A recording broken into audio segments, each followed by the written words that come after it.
Good morning.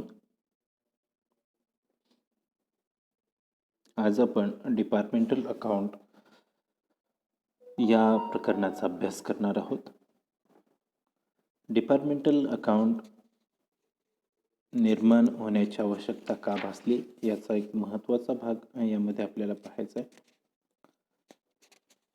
व्यवसायाचं स्वरूप जर लहान असेल तर त्यामध्ये वेगवेगळ्या डिपार्टमेंट्स निर्माण करण्याची आवश्यकता भासत नाही.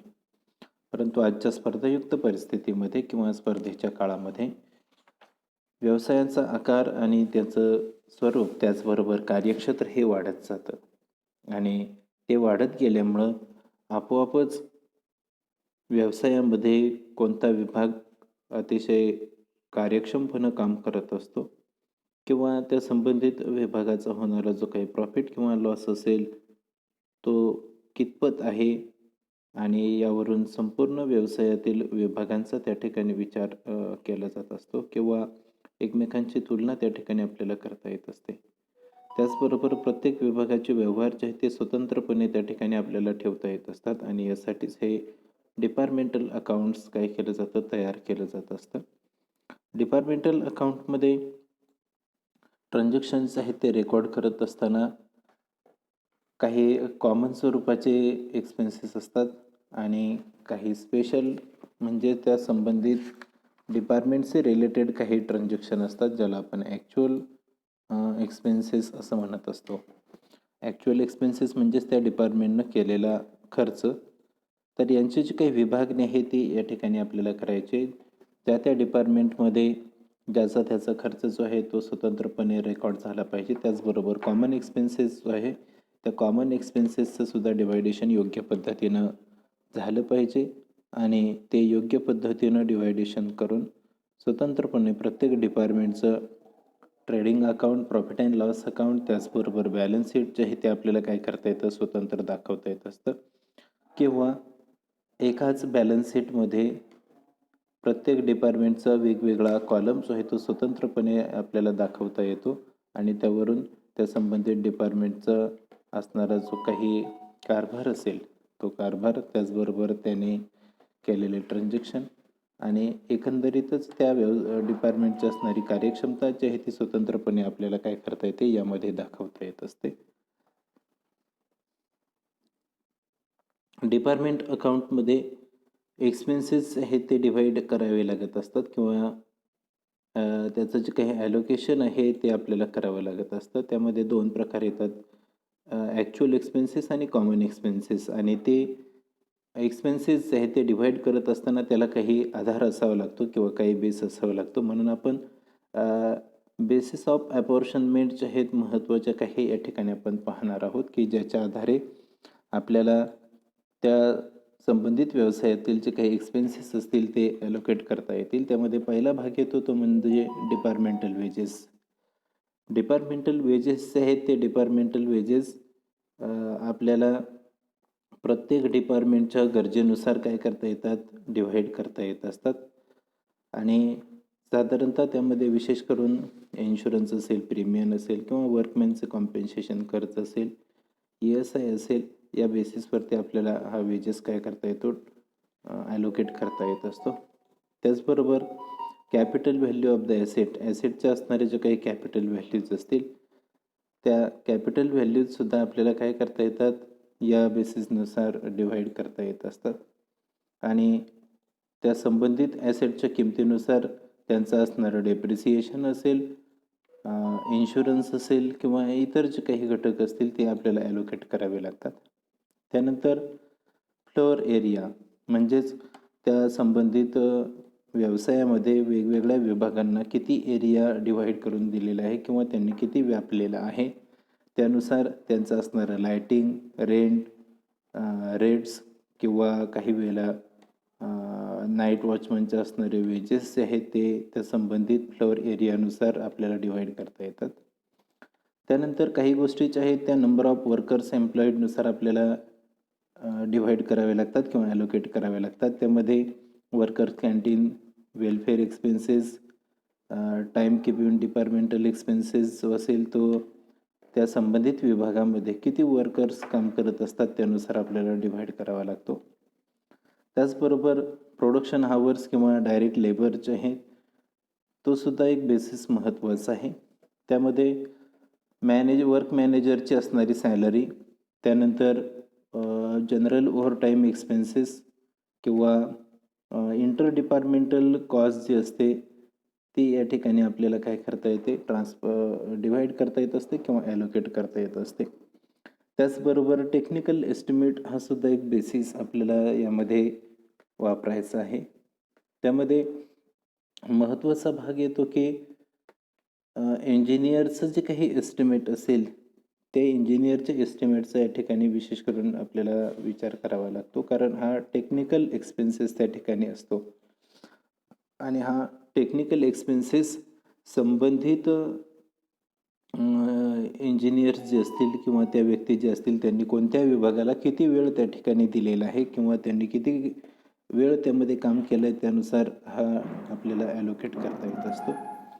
त्यानंतर मटेरियल परचेस केलेला जो काही भाग असतो त्यासाठी सुद्धा हा एक बेस महत्त्वाचा आपल्याला आहे किंवा मटेरियल परचेस केलेल्या बेसिसनुसार सुद्धा काही गोष्टी आपल्याला ॲलोकेट करता येत असतात. मग मटेरियल परचेस करत असताना केला जाणारा खर्च असेल किंवा त्याच्याशी रिलेटेड असणारे इतर काही कॅरेज इनवर्ड किंवा स्टोरेज एक्सपेन्सेस असेल तो त्या संबंधित मटेरियल परचेस केलेल्या अमाऊंटनुसार आपल्याला काय करता येतो, डिव्हाइड करता येत असतो.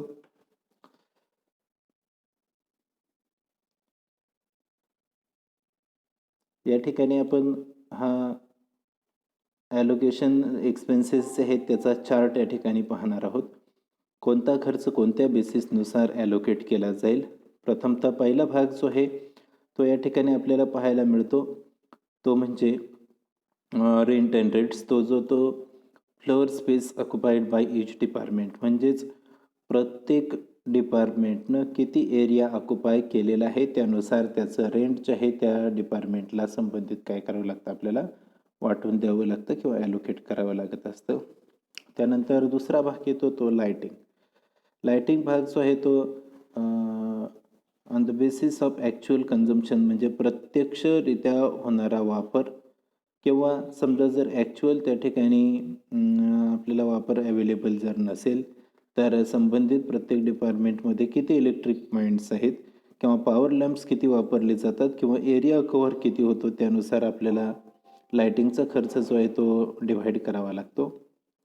त्यानंतर ॲडव्हर्टाइजमेंट, सेल्स कमिशन आणि डिस्काउंट अलाउड टू कस्टमर्स हे तीनही घटक जे आहेत ते सेल्स प्रत्येक डिपार्टमेंटचे किती आहेत त्यानुसार आपल्याला ॲलोकेट करावा लागत असतो. त्यानंतर बॅड डेब्ट्स जे आहेत, bad debts actual of each departments किंवा सेल्सवर आधारित या ठिकाणी हे बॅड डेब्ट्स जे आहेत ते आपल्याला काय करावे लागतात, ॲलोकेट करावे लागत असतात.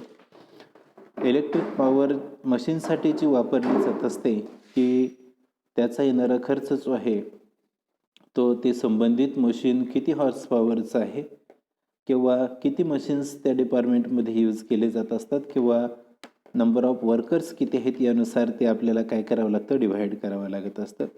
वर्क मॅनेजरची असणारी जी काही सॅलरी असेल त्या संबंधित वर्क मॅनेजरनं किती वेळ स्पेंड केलेला आहे त्या डिपार्टमेंटला त्यावरती ते अवलंबून असतं आणि त्यानुसार ॲलोकेट करायचं आहे.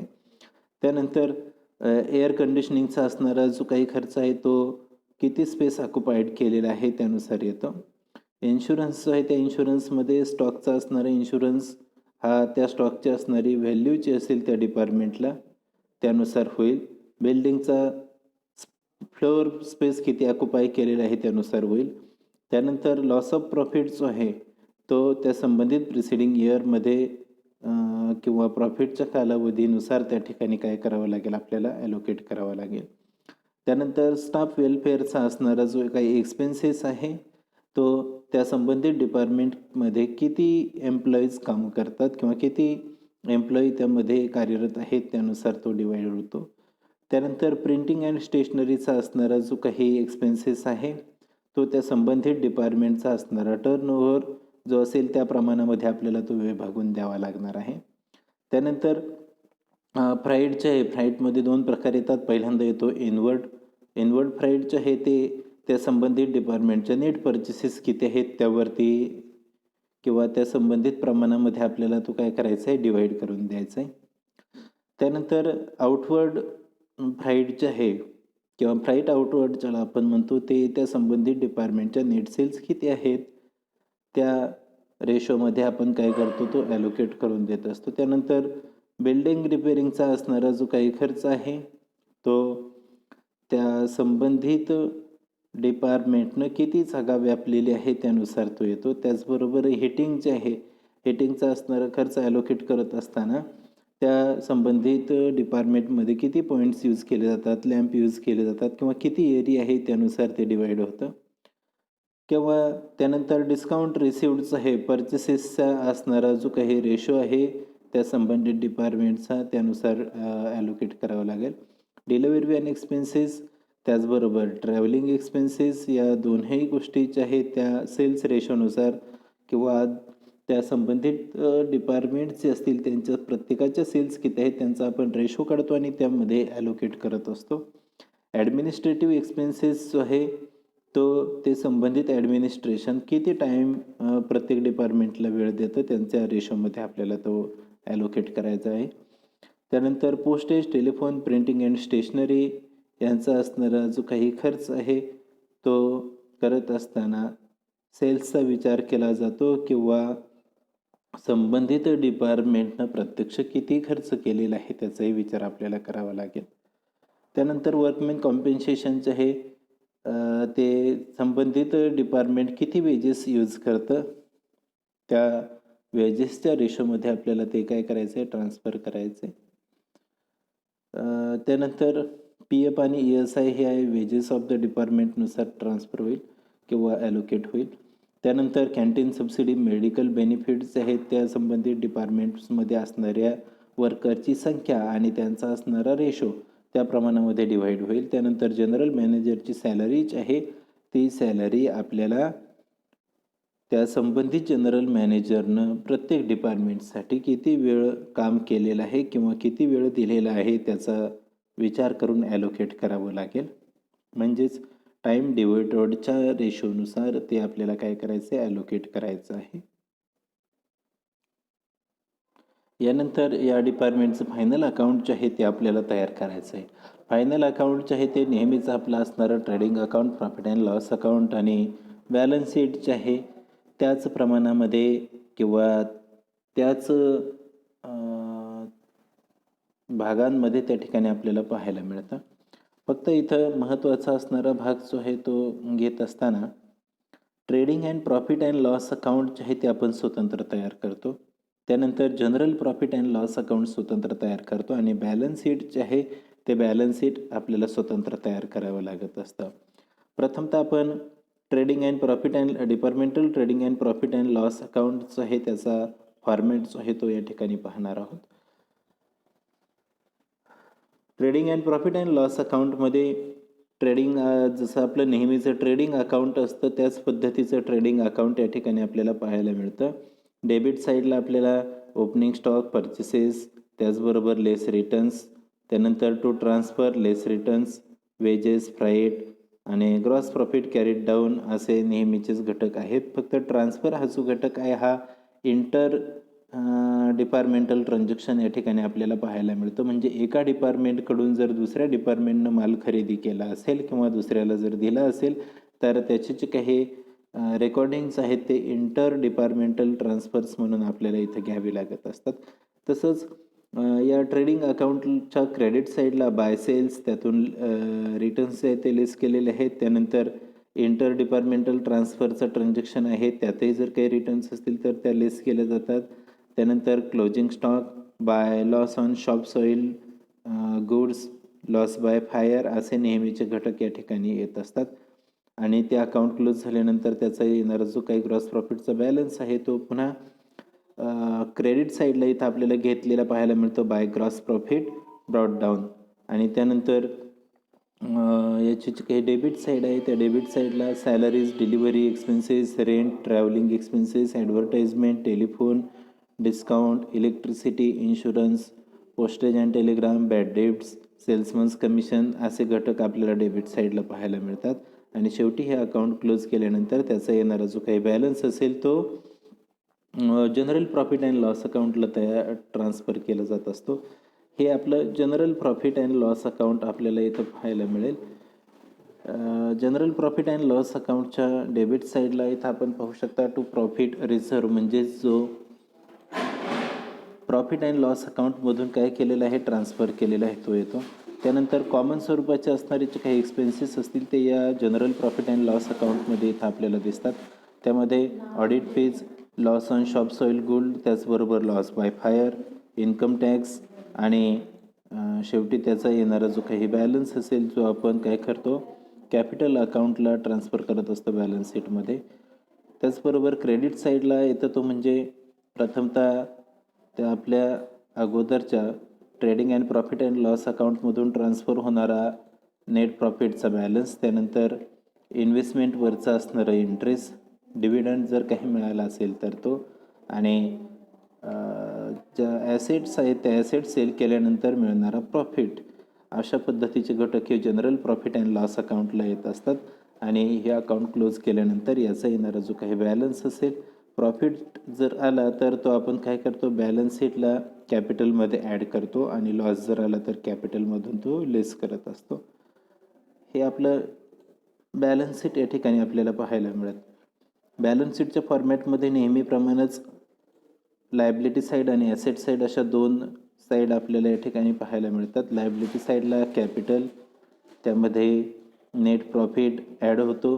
जर लॉस आला असेल तर तो नेट लॉस लेस केला जातो, ड्रॉइंगसुद्धा लेस केल्या जातात. उरलेल्या अमाऊंट जे असेल ते आउटरला आपण घेत असतो. त्यानंतर सन्ड्री क्रेडिटर्स आणि इतर जर काही घटक असतील तर ते आपण या लायबिलिटी साईडला घेत असतो. त्याचप्रमाणे ॲसेट साईडचे आहे त्यामध्ये बिल्डिंग, फर्निचर, क्लोजिंग स्टॉक, त्याचबरोबर sundry debtors, bills receivable, cash and bank balance असे घटक आपल्याला पाहायला मिळतात. आणि शेवटी आपण या दोनही साईडची काय करत असतो बेरीज करत असतो.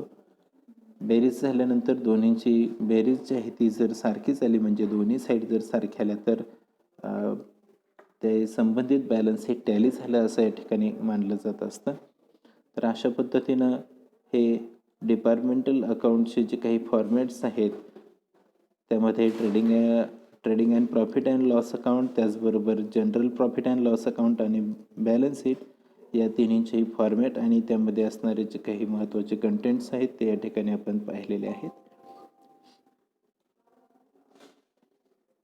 थँक्यू.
नाही